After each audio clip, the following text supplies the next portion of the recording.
Cette vidéo est extrêmement importante. Le thème que je vais traiter, l'argent, est au cœur du système actuel et paradoxalement il n'en est jamais question. La raison est simple, le terme n'existe pas. Je l'ai inventé pour désigner un concept inédit. Vous aurez remarqué que l'argent ne s'écrit pas avec un L apostrophe, mais avec un L majuscule. Pour l'oreille, c'est la même chose, ce qui prête à confusion.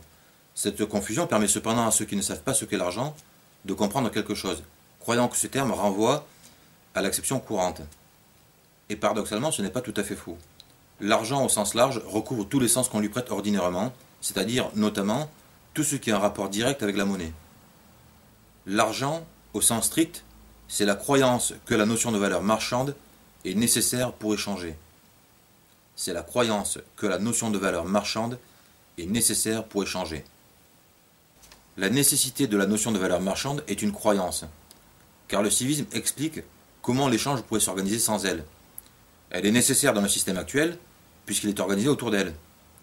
Mais il n'est pas vrai dans l'absolu qu'elle soit nécessaire pour échanger. Cela relève de la croyance. Cette croyance universelle nous vient du troc. Elle remonte à l'époque où les hommes ont commencé à échanger les objets qu'ils fabriquaient. En ce temps-là, il n'y avait pas d'autre possibilité que d'échanger ces objets avec d'autres individus contre des objets en leur possession. C'est le fait de mettre ainsi les objets en équivalence qui a amené les hommes à concevoir la notion de valeur marchande. Et comme leurs conditions, plus exactement les conditions de la production, sont restées inchangées jusqu'à une époque très récente, ils n'ont pu concevoir d'autres modes d'échange et ont cru, sans même en avoir conscience, que la notion de valeur marchande était nécessaire pour échanger. Dans leur esprit, échange et notion de valeur marchande sont inséparables. Plus encore, cette dernière va de soi, à tel point qu'elle ne suscite aucune question et a fortiori aucune remise en cause. C'est ainsi que l'argent est élevé au rang de paramètre naturel. Il n'a pourtant rien de naturel, et il est même intrinsèquement antisocial. Si, l'argent est naturel dans le sens où, dans certaines conditions, il est inévitable, logique, impossible de faire autrement que de recourir à la notion de valeur marchande pour échanger. C'est d'ailleurs ainsi qu'il s'est imposé aux hommes. Il n'en demeure pas moins que l'argent n'a aucune réalité, il n'existe que dans la tête des hommes.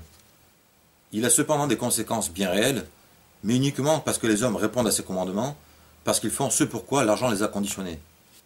Dans la prochaine vidéo, il sera question de la monnaie, que les hommes veulent voir comme leur instrument, alors qu'ils sont les siens. Ceci est encore plus vrai de l'argent, qui, en tant que croyance, ne peut évidemment pas être un instrument. Ce sont les croyants, donc les hommes, qui sont par définition les instruments de leur croyance. Rappelons une fois de plus que les hommes n'ont pas élaboré l'argent, comme ils ont pu le faire des religions. C'est l'argent qui, découlant du troc, s'est imposé tel quel à eux, et les a enfermés dans une certaine logique. Cette logique est bien sûr celle du troc, échange d'objets entre individus, propriétaires, voire producteurs des dits objets. De l'échange d'objets ou de leur mise en équivalence, naît la notion de valeur marchande. La notion de valeur marchande est donc le fait d'un mode d'échange dans lequel, premièrement, les objets sont échangés entre eux. Et c'est la raison pour laquelle, dans le système monétaire évolution du troc, la monnaie, étalon de la valeur, s'échange et circule. D'où l'absurdité de concevoir une monnaie qui ne circulerait pas, c'est-à-dire de conserver la notion de valeur tout en la privant de sa raison d'être. Une telle idée étant manifestement celle de gens révoltés à bon droit contre la monnaie et son fonctionnement, mais toujours soumis eux-mêmes à l'argent. Deuxièmement, la notion de valeur marchande est le fait d'un mode d'échange dans lequel les objets sont échangés par des individus, d'où son caractère individualiste exacerbé sous la monnaie.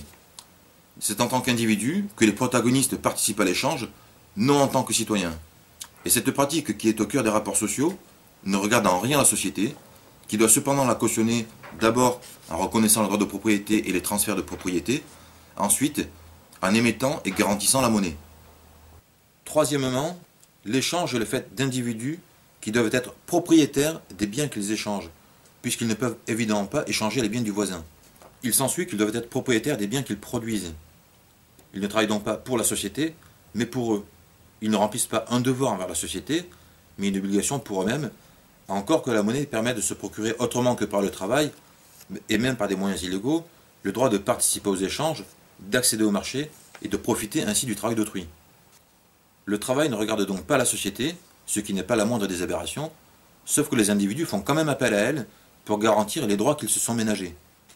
On n'est donc pas dans un système où les citoyens remplissent des devoirs envers la cité, qui, en retour, garantit à tous les droits du citoyen, mais dans un système où chacun est livré à lui-même, sous le regard d'une société qui se contente de couvrir ce qui est fait pour éviter de sombrer dans la guerre ouverte de tous contre tous. Le rôle de la société, si on peut encore parler de société, est réduit au minimum. Tout ceci est inhérent à l'argent, intrinsèque à un mode d'échange fondé sur la notion de valeur marchande. Ces premières conséquences, car il y en a bien d'autres, ne sont pas un hasard. Elles découlent de l'origine et de la nature de l'argent. Elles sont l'effet de l'argent. L'argent véhicule une conception de l'échange qui focalise sur les choses et leur soi-disant valeur et ne prend en compte la dimension sociale ni des échanges, ni des protagonistes, ni de leur cadre, et qui partant bafoue tous les principes de l'ordre social. Des citoyens sont égaux en devoir et en droit, égaux notamment dans le devoir de participer à la vie de la cité, égaux notamment dans le droit de profiter des bienfaits de leur cité. Le rôle de la cité est de s'assurer que tous remplissent bien leurs devoirs et de garantir à chacun la jouissance des droits du citoyen.